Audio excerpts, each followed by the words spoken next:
Well, today we're going to look at the remainder of the Tom Baker annuals and the Peter Davison annuals. So yesterday we got up to 1978, this is the 1979 annual, and this is one of my favourite of the Tom Bakers.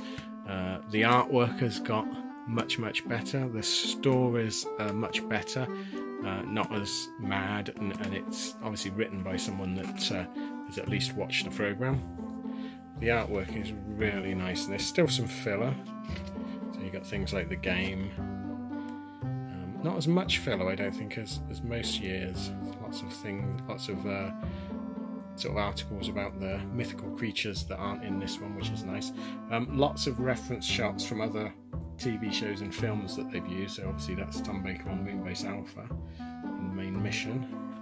You get quite a few shots you'll recognise and go, oh yeah, that's that one. The comic strip called The Power is glorious. It's almost oil paintings. It's just so nice, and it hangs together as quite a nice little story. Some good imagery as well, and then a lot of sort of just two-tone artwork in between the nice full colour stuff. Children in a damage shot there, and lots of Doctor Who reference photos as well that you'll spot, which is good because it means that there's the Doctor on the Proteus from Fantastic Voyage. It means that the artwork really looks like who it's meant to be, rather than just random people. Again, this is quite an easy one to pick up, but is well worth it. This is one of my, I'd say it probably is my favourite Tom Baker annual. You can usually pick it up for a few quid. It's quite common, but well worth grabbing. I like that one. Then we move on to the 1980 annual. This one comes with or without the year on it. People will tell you that the one without the year is the rarer, or the one with the year is rarer. I don't think there's a huge difference in how much it will cost you to buy these. Again, you can pick them up for a few quid. Photographic covers make an appearance again, which we've not seen really since probably about the first or second Tom Baker. Again, this is quite a nice annual. I don't think it's quite as good as last year's, but it does hold up well. The artwork's pretty good, not quite as photo reference. There's a bit of artistic leeway in some of it. The stories, they're okay. They're not great. They're not as silly as they used to be. The filler makes another unwelcome appearance, and the comic strip is very hard to read. There's King Kong there. Very hard to read. It's very cluttered. I'm not sure whether I like the art in the comic strip in this year's. I'm unsure. And then again, not very interesting art. I mean, compared to last year, it's not a patch on it. But again, a bit of a filler annual, this one. Quite why they went with a shot of Tom Baker in that get-up rather than recognisable hat and scarf. Don't know, they obviously thought it would sell well. Again, not the greatest annual. Then we move on to the 1981, and this is a mixture of photo and artwork, which is unusual. I quite like the cover for this one. And then we're starting to get more traditional, sensible artwork. The page count, I think, is up a little bit on this one. Again, quite a flimsy annual. They tend to fall apart very easily.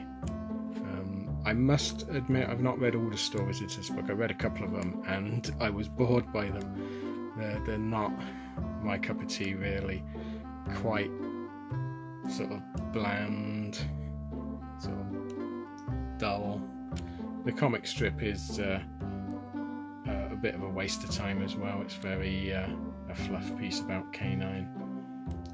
So all in all, it's not the worst annual, not the best, just very middle of the road. Not the greatest artwork either. And then we move on to an unusual annual in that this one has two Doctors on it. So you get Tom Baker and Peter Davison, although Peter Davison is only in it picture-wise. There is a Peter Davison story, but it's obviously written for Tom Baker. Pardon me. The most interesting thing I think about this annual is that it's almost impossible to find ones where the spine hasn't broken. The binding on this seems to be the worst of any of the annuals, and I've sort of yet to see one where pages haven't started to come out like this. It's also rammed full of filler again. I'm not a great fan of this. I remember getting this for Christmas. This is actually my original from when I was a kid, and within minutes pages had fell out, which really upset me. It like ruined my Christmas. I remember reading it as a kid and loving it, but I've tried reading the stories recently, and they're not so good. They weren't as exciting as I thought they were. Nice artwork, bit bland. Interesting that it's the first appearance of Peter Davison. Probably on any of the merchandise, but certainly for the annuals, and the first appearance of the neon logo, which I was never a great fan of, but it was a better logo than came later. Some good photo reference in that one. And then we move on to the Peter Davisons. So we've got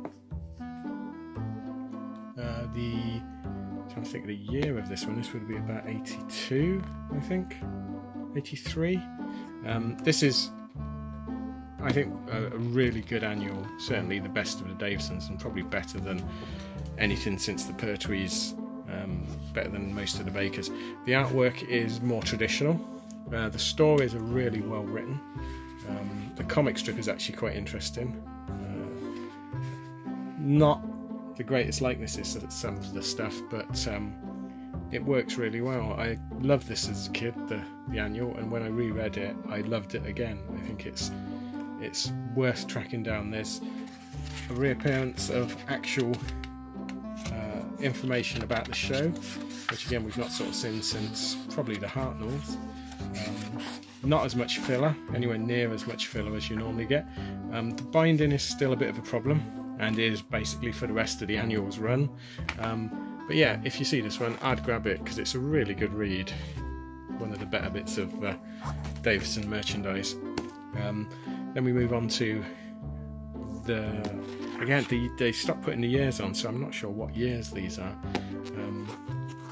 Strange design of cover. We do get some nice articles going back through, actually showing previous Doctors, which is quite nice. The stories are a little bit weird.